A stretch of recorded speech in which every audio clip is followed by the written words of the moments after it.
So what's been interesting is that this has been pretty, eye-opening. And obviously, with things that are going on right now, you can definitely see the relation as to how it is in the Bible and how it is in life. Obviously, Orthodox Christianity and being an Orthodox Christian, we don't really harp too much on all the other denominations or what they preach or what they practice. And we also don't, do the gloom and doom. We don't do a whole lot of, things when it comes to the faith is the faith is a very individualistic ideology. And speaking of ideologies, that's kind of where I'm going with this, which is really interesting because as to how it progressed, as to how Orthodox Christianity progressed throughout the West, it definitely progressed throughout the East. And that's the thing that, obviously the Great Schism is a huge historical event.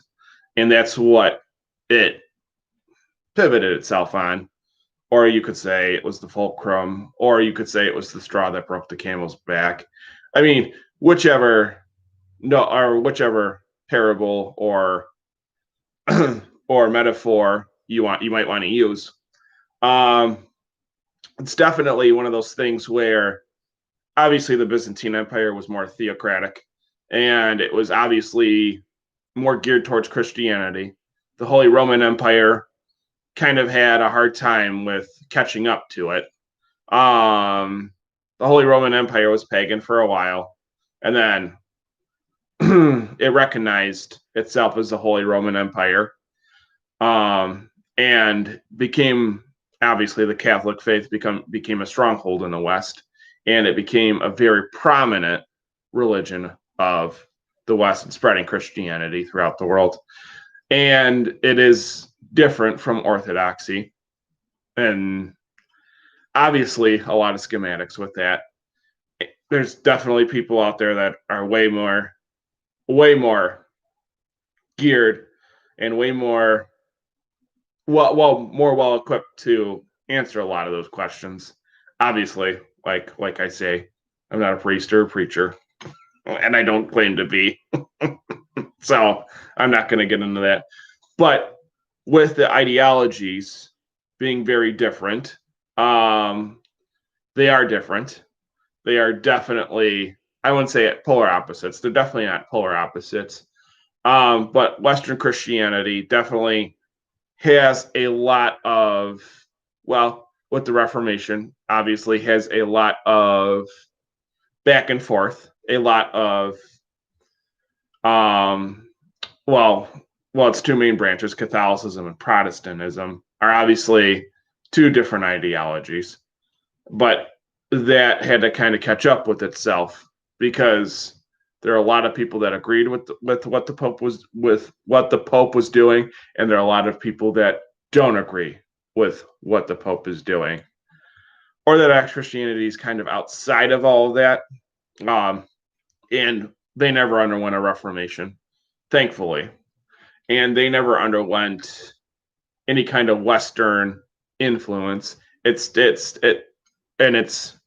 theocratic all the way up until the persecutions came. And its theocratic state, it stayed very traditional. It has stayed very much to what the old teachings are and what they should be.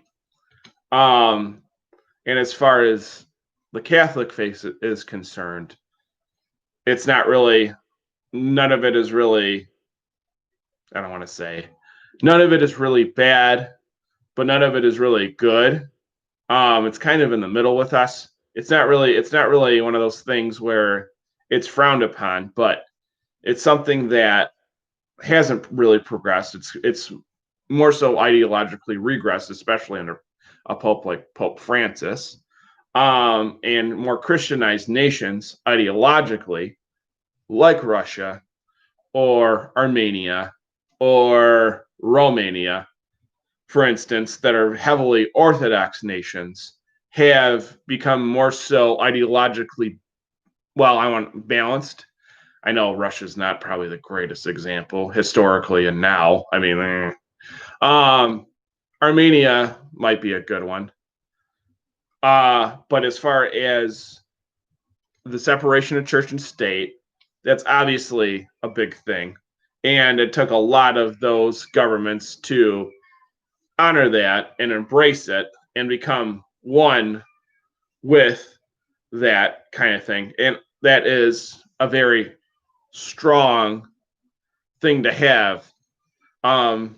Because as far as theocracies go, the Byzantine Empire only lasted so long. The Holy Roman Empire only lasted so long. It wasn't one of those things where it was, a constant stream of just something that needed to stay. And the Middle East is definitely some good examples of modern theocracies. Iran, Iraq, I think. Those are probably the two big ones. But outside of that, Islam is obviously a whole different thing. But those as ideological viewpoints as to how those have progressed, some people would say, I guess Islam belongs in the Middle East, or some people might say Islam is a religion of peace, or some people might say they don't agree with it at all. Being religiously neutral as I can be, obviously there was a big overhaul within the United States for the ideologies not to collide. So the separation of church and state was obviously important from them being persecuted Christians in England coming here. So there is that too, because Western Christianity Western Christianity came under pressure. It came from the church, the Catholic Church, being pretty corrupt, pretty corporate, pretty big. That whole doctrine became ideologically corrupt, and then the kings, the various kings of Europe, taking Catholicism, for example, Anglican Christianity, basically the kings of England declaring their own version of Catholicism. It's just a English version of it, and they progressed it into that. So now you have the kings, and then you have our founding fathers in the United States saying we don't want any religious persecution. So then they had to move away from the king because they didn't like him, they didn't enjoy it, and that has happened under Catholicism, not a whole lot under Protestantism. You had your bumps in the road. Obviously, it was one of those things where throughout time, Protestantism came under fire. And then, they led to many different denominations, many different sects of Protestantism. Catholicism, not so much. Catholicism, you have it more by nation, which is obviously a theme Orthodox Christianity picked up. Greek, Armenian, Romanian, Russian, Serbian. Oh boy, there's a lot. There's a lot of facets to it. There's Antiochian. There is definitely a wide breadth, but when it comes to the main Catholicism is Roman, Irish, Latin, and those are the three big ones as far as I know. Oh, Chaldean, or Chalcedon, or however you might say it, Chaldean Catholicism. So those are the four. I know the biggest one being Roman. When you have a nation or a culture attached to a religion, it obviously helps building it and building the ideology. So now when you have something like the Catholic Church become contested through Protestantism, through its own, and like I said, through people wanting to get out, through people making a whole nother facet of Christianity and becoming more aware of what that whole thing is doing, or what that ideology is doing, as not only a church, but a, you know, as a religious outreach.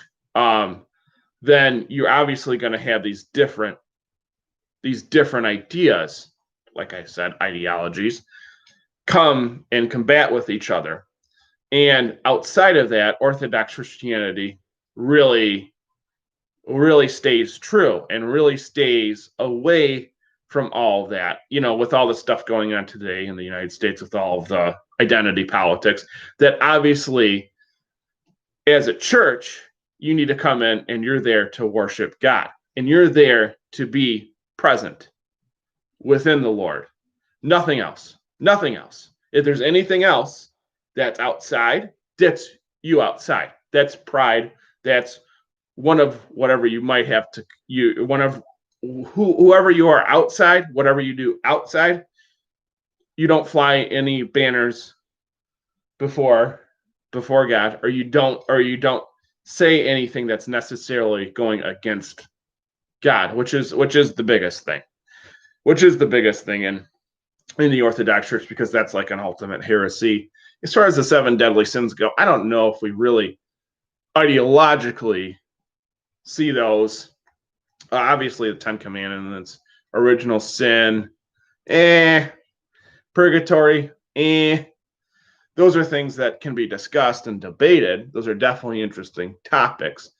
But as far as church ideology goes, those are things that we don't really focus on. Those are things that we just like, kind of like identity politics. We don't really like, as far as those ideologies go, we see where they can lead. The history of it is going somewhere, to a good place, to a bad place.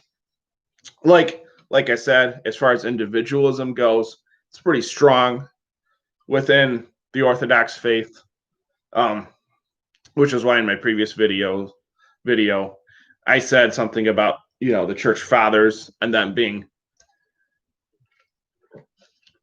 pretty strong figures within the church, and building upon a lot of that ideology and focusing more on that aspect of it, rather than getting into whatever doctrine there might be, or whatever doctrine might be misleading.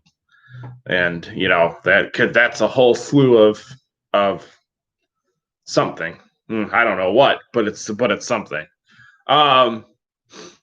So as far as ideologies go, and as far as the church goes, obviously it was kind of a blessing. It's a blessing in disguise that the Orthodox Church never went under any kind of reformation or any kind of ideological paradigm shift, that we were more so focused on the traditions and the creeds and those set forth from Christ as a direct and apostolic lineage. As far as the different ideologies go, the separations of church and state, the different forms of government, the different forms of culture, the different forms of people, the different forms of things throughout the ages, it has stayed very true. It has stayed very tried, and it stayed persecuted, and obviously it has stood a test of time as to how what we call the true faith has reverberated throughout the ages. So that's a little bit more background. Obviously, I'm not here to point fingers at anybody, or say anybody did anything bad or good. I'm more so just pointing out a little bit of history, a little bit of background, a little bit more substance to the biblical teachings, and a little bit more substance to, I guess you could call it a modern outlook. But, obviously with a very ancient twist to it. and having more of an idea as to what and as to how things can evolve, and as to how ideologies can become corrupted, and ideologies can become restored anew, or sometimes there's a blessing in disguise where where Orthodox Christianity kind of did this, Western Christianity is going down this lane, and Orthodox is just like, nope, and they're there. So that's the thing, where they never collided with each other, and that's why when there's separate sects of Christianity, there's all kinds of varying reasons, all kinds of varying ideologies. That is obviously going to be a later discussed topic. But with that being said, there it is.